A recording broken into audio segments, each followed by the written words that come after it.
आपको जातियों में बांट करके आज आजादी के 75 साल से भी देखोगे, बीजेपी, कांग्रेस चाहे आम आदमी पार्टी, ये सारी राजनीतिक पार्टी सवर्णों की पार्टी है, ऊंची जाति के लोगों की पार्टी है, 10% आबादी वाले लोगों की पार्टी है।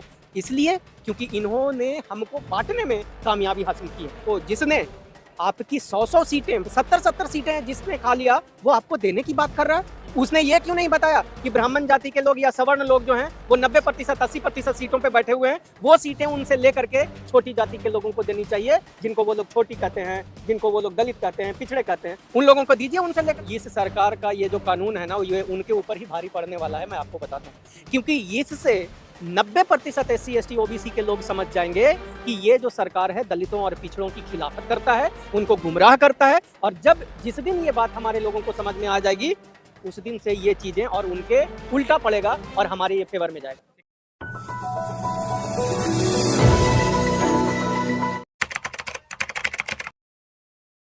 जितने भी डायरेक्टर हैं, चेयरमैन हैं, मेंबर हैं, उसका लाभ वो लोग अपने लोगों को दे रहे हैं। तो सबसे पहले ये जो ब्राह्मणवादी व्यवस्था है, जो लोग 3% वाले 90% बैठे हुए हैं, उनकी सीटें कम करके और हमारे इन भाइयों को दे दो। और भाइयों को अब देने के आरक्षण की बात ही हम खत्म कर रहे हैं। हम तो अब लोगों को ये बताना चाह रहे हैं, हिस्सेदारी की बात करो, आरक्षण की बात नहीं करो। जब आपने 2019 में, आप लोगों को जानकारी होगी, 2019 में 10% आरक्षण EWS कैटेगरी के नाम पे सवर्णों को दिया गया और 10% उनकी टोटल आबादी ही है इस देश में। जब 10% आबादी वाले को आप 10% आरक्षण दे रहे हो, तो 90% वालों को 90% आरक्षण दे दो, लड़ाई ही खत्म हो जाएगी। इस बात का चर्चा ही खत्म हो जाएगा। अगर 90 वाले को 90 मिल गया तो 90 की बात करो। अब तो हम सब लोगों को 90 की बात करनी चाहिए और हमारा वो परिवार, हमारा वो समाज, हमारा वो वर्ग, हमारी वो जातियां जो आज तक सरकारी व्यवस्थाओं में नहीं आए हैं, उनको वो जगह दी जाए। वो लोग कह रहे हैं कि चमार, महार, मीणा और जाटा, इनके घर में एक में 4-4 नौकरी हो गई, किसी में। और मूसर, वाल्मीकि, मोची, इनके यहाँ एक नौकरी भी नहीं है। आखिर ये ऐसा संतुलन कब तक रहेगा? बहुत सही कहा आपने। ये संतुलन इसलिए खराब हुआ क्योंकि ये जो चमार आपने नाम लिया है, आपने मुसहर आपने नाम लिया है, आपने और जो दूसरी जातियों का नाम लिया, इन लोगों की नौकरियां सारे ब्राह्मण और ऊंची जाति के लोग खा गए हैं। तो उन लोगों से नौकरियां छीनना पड़ेगा और इन लोगों को दिलवाना पड़ेगा। और उस दिलवाने की लड़ाई में हम अपने लोगों के साथ हैं और हम अपने जो भी हमारे समाज, SC समाज के लोगों को नौकरी रोजगार नहीं मिला है, उसको दिलवाने की लड़ाई हम लोग जमीन पे लड़ेंगे। अरे सर, संघर्ष तो वो भी करते हैं, सुबह से शाम तक सफाई करते हैं, पूरे देश की शिविर में उतरते हैं।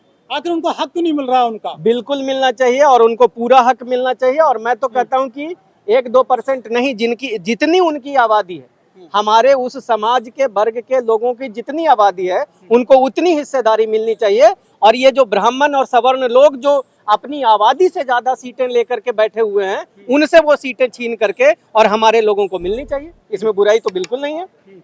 बस सुप्रीम कोर्ट ने गलती ये कर दिया कि सुप्रीम कोर्ट ये एनालिसिस करने में गलत रह गया कि कौन वो लोग हैं जिसने हमारे लोगों की नौकरियां चोरी की है।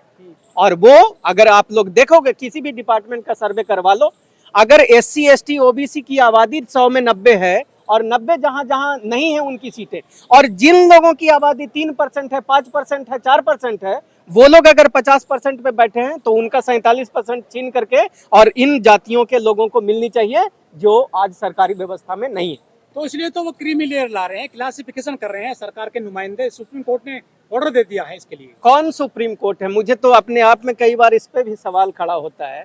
जो लोग क्लासिफिकेशन कर रहे हैं, जो लोग पैसा देख रहे हैं, वो अपने बाप दादाओं को क्यों नहीं देख रहे हैं कि हमारे बाबूजी, हमारे दादाजी आज तक सुप्रीम कोर्ट में लगभग मात्र 200 परिवार के जो लोग हैं वो जज बने हुए बैठे हैं। तो वो अपने में पहले क्लासिफिकेशन कर लें कि जिस परिवार का, जिस समुदाय का लोग एक बार बन गया इस देश में जज, अगली बार वो नहीं बनेगा। तो सबसे पहले शुरुआत वहां से होनी चाहिए। सुप्रीम कोर्ट में इन दलितों को, इन पिछड़ों को, इन आदिवासियों को और इन लोगों को जो आज तक सुप्रीम कोर्ट में जज नहीं बन पाए, उन लोगों को पहले सुप्रीम कोर्ट में जज बनाया जाए। और जो लोग, जो परिवार 75 साल से मात्र 200 फैमिली, उन लोगों के खानदान को खत्म कर दिया जाए सुप्रीम कोर्ट से, तब ये व्यवस्था जायज और ईमानदारी से लागू किया जाना समझा जाएगा। और नहीं तो बायस और इस देश की बड़ी आबादी को तोड़ने का काम समझा जाएगा। क्लासिफिकेशन से क्या दिक्कत है आपको? क्लासिफिकेशन हो ही नहीं रहा है ना। अगर क्लासिफिकेशन वही होता, मैंने तो आपको समझाया कि अगर वाल्मीकि समाज की आबादी 5% है तो हम तो कहते हैं कि 5% वाल्मीकि समाज की पोस्टें कौन खाया, तो वो पता चल जाएगा। बाकी लोगों का जाति जनगणना करवा लो। अगर मान लो कि ओबीसी ने खा लिया, ओबीसी की 60% आबादी है, अगर किसी भी डिपार्टमेंट में 60% से ज्यादा ओबीसी है तो उनसे लेकर के दिया जाए। अगर एससी समाज के किसी व्यक्ति ने खा लिया, 5 सीटें खाली, तो वो लेकर के हमारे वाल्मीकि समाज को दिया जाए, या अन्य जातियों जिनको मौका नहीं मिला उनको दिया जाए। अगर ये बात ब्राह्मणों पे आती है, अगर ये बात सवर्णों पे आती है कि सारे सीट सवर्ण खा गए दलितों के और पिछड़ों के, तो सवर्णों से सीटें छीन करके और इन दलितों और पिछड़ों में बांटना चाहिए। मैं तो ये कह रहा हूँ। डिसीजन के बाद में कुछ जातियां खुश हो रही हैं, जंतर मंतर पर प्रदर्शन भी किया था, उन्होंने कहा था कि हमारे बच्चे जो है मेन स्ट्रीम में आ जाएंगे, अफसर बन जाएंगे। बड़ा इस बात पे हम अपने लोगों को हाथ जोड़ करके विनती करना चाहता हूँ, मेरे भाइयों, आप लोग आज तक ये तो नहीं समझ पाए कि आपका दुश्मन कौन है और आप खुश हो रहे हैं। यही ब्राह्मण जाति के लोग जिन्होंने जातियां बनाई, और आपको जाति बनाने में भी ये खुश नहीं हुए। आपको टोटल अगर दलितों, पिछड़ों और शूद्रों की बात करो तो 6742 जातियां इन्होंने बनाई, और आपको जातियों में बांट करके आज आजादी के 75 साल से भी देखोगे, बीजेपी, कांग्रेस, चाहे आम आदमी पार्टी, ये सारी राजनीतिक पार्टी सवर्णों की पार्टी है, ऊंची जाति के लोगों की पार्टी है, 10% आबादी वाले लोगों की पार्टी है। इसलिए क्योंकि इन्होंने हमको बांटने में कामयाबी हासिल की है। और आज भी अगर कुछ लोग खुश हो रहे हैं तो मैं उनकी मासूमियत पे मुझे तरस आता है। और मैं आपको बस एक बात कहता हूँ कि आपका बेटा हूँ, आपका भाई हूँ, आपका अपना हूँ, मेरी बात समझो और अपने लोगों के साथ संगठित रहो। और अगर आप संगठित नहीं हुए तो ये आपको, जिसने आपकी 100 सीटें, 70 सीटें जिसने खा लिया, वो आपको देने की बात कर रहा है। उसने ये क्यों नहीं बताया कि ब्राह्मण जाति के लोग या सवर्ण लोग जो हैं वो 90%, 80% सीटों पे बैठे हुए हैं, वो सीटें उनसे लेकर के छोटी जाति के लोगों को देनी चाहिए, जिनको वो लोग छोटी कहते हैं, जिनको वो लोग दलित कहते हैं, पिछड़े कहते हैं, उन लोगों को दीजिए लेकर के। अरे जातियों में दुश्मनी फैल गई है। यहाँ चंद्रशेखर पर हमला हो गया था, यहाँ पे गाजियाबाद में। ये बड़ा दुखदाई है कि अपने अपनों पे हमला कर रहे हैं और अपने अपनों को तोड़ने का काम कर रहे हैं। ये तो चूंकि उनके पास आज इस देश की 90% संसाधन और रुपया है, उस रुपया का गलत इस्तेमाल आपके ऊपर खर्च करके आपको अपनों के खिलाफ वो खड़ा करेंगे। आप लोगों को सतर्क रहना है और किसी भी कीमत पे ये ब्राह्मणवादी और जातिवादी मानसिकता के ब्राह्मणवादी लोगों के बहकावे में नहीं आना है। ये एक मेरा बड़ा सवाल ये है प्रवीण कुमार जी, वो लोग कहते हैं जो मुख्य धारा में नहीं जुड़ पाए हैं कि चमार, जाटो, महार, मीणा ने हमें मुख्य धारा में नहीं आने दिया, हमें मौके नहीं लेने दिए, हमको पीछे धकेला गया।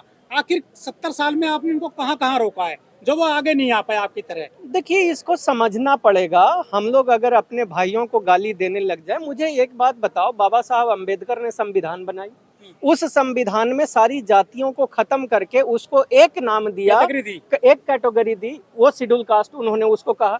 अब मुझे ये बता दो कि जब सरकारी नौकरी निकलती है तो कैटेगरी, शेड्यूल कास्ट की जो कैटेगरी होती है जिसको 15% आरक्षण मिलता है, उसमें ये कहाँ तय होता है कि ये नौकरी सिर्फ चमारों को मिलेगी? ऐसा बिल्कुल तय नहीं होता है। और अगर कोई ऐसा करता है तो कौन करेगा, ये भी मैं आपको समझा देता हूँ। किसी भी डिपार्टमेंट के जो मुखिया होते हैं, जो प्रमुख होते हैं, वही लोग तय कर सकते हैं, या हेरा फेरी या दलाली उसमें कर सकते हैं कि किसको नौकरी देना है और किसको नौकरी देने से हटाना है। आज 75 साल में आप सर्वे कर लेना, लगभग 90% विभागों के विभागा अध्यक्ष यूनिवर्सिटीज में आप देखोगे जो वाइस चांसलर हैं, हेड ऑफ डिपार्टमेंट है, कॉलेजेस में देखोगे प्रिंसिपल है, 90% कॉलेजेस के प्रिंसिपल उन्हीं लोगों के हैं, 90% डिपार्टमेंट के हेड ऑफ डिपार्टमेंट वो लोग हैं।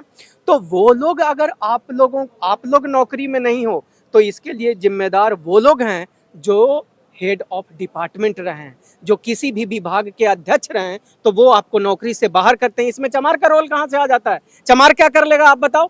हम तो कोई होते ही नहीं। जैसे आप फार्म भरते हो वैसे मैं फार्म भरता हूँ। हम दोनों में अगर हम किसी प्रकार से मैं आ जा रहा हूँ तो इसमें मेरा कोई रोल नहीं है, उसका रोल है जो ऊपर में बैठा हुआ है। तो इन सारी व्यवस्थाओं में गड़बड़ी फैलाने के लिए जिम्मेदार आपको समझना पड़ेगा कि वो लोग जो सत्ता में हैं, जो सरकार में हैं, जिनके हेड और विभागाध्यक्ष सारे सरकारी संस्थाओं में हैं, इसके लिए जिम्मेदार वो लोग हैं। ये चमार आपके भाई हैं, जो भी हैं। हमारे देश में अभी भी एट्रोसिटी की घटनाएं आ रही हैं। एक महिला को कुर्सी नहीं दी दलित सरपंच को, इसके अलावा जूती में पानी पिला दिया एक दरोगा ने थाने में। ये ऐसी घटनाएं आ रही हैं समाज में, वो कहने की क्रीमी लेयर लगाओ। क्या इनको क्रीम मिली 75 साल के दौरान SC/ST को? बिल्कुल, तभी तो मैं आपको ये बातें समझा रहा हूँ कि आपको आज के तारीख में लोग बहुजन बन चुके हैं, SC/ST OBC अल्पसंख्यक के लोग एकत्रित और संगठित हो रहे हैं। और जब संगठित हो रहे हैं, आज के तारीख में ये नौकरी और रोजगार की बात कर रहे हैं, और जब नौकरी और रोजगार अपनी हिस्सेदारी की बात करना जब ये शुरू किए हैं, तो सुप्रीम कोर्ट के माध्यम से नया सगुफा छुड़वा करके और हमारे लोगों को कमजोर करने का, तोड़ने का और बांटने का काम किया जा रहा है। तो क्या दुश्मनी फैल गई जातियों में? नहीं फैलेगी। हम लोग हैं, आप लोग हो, बहुत सारे सामाजिक लोग हैं जो अपने लोगों को समझाएंगे, उनको बुझाएंगे, और जिनके मन में थोड़ी सी गलतफहमी या आशंका बैठी हुई है उसको दूर करेंगे। दबाव कैसे बनेगा सरकार पे? वापस कैसे हो ये कानून जिनकी आप विरोध कर रही हैं? देखिए, इस सरकार का ये जो कानून है ना, ये उनके ऊपर ही भारी पड़ने वाला है, मैं आपको बता दूं। क्योंकि इससे 90% SC/ST OBC के लोग समझ जाएंगे कि ये जो सरकार है दलितों और पिछड़ों की खिलाफत करता है, उनको गुमराह करता है। और जिस दिन ये बात हमारे लोगों को समझ में आ जाएगी, उस दिन से ये चीजें और उनके उल्टा पड़ेगा और हमारे ये फेवर में जाएगा।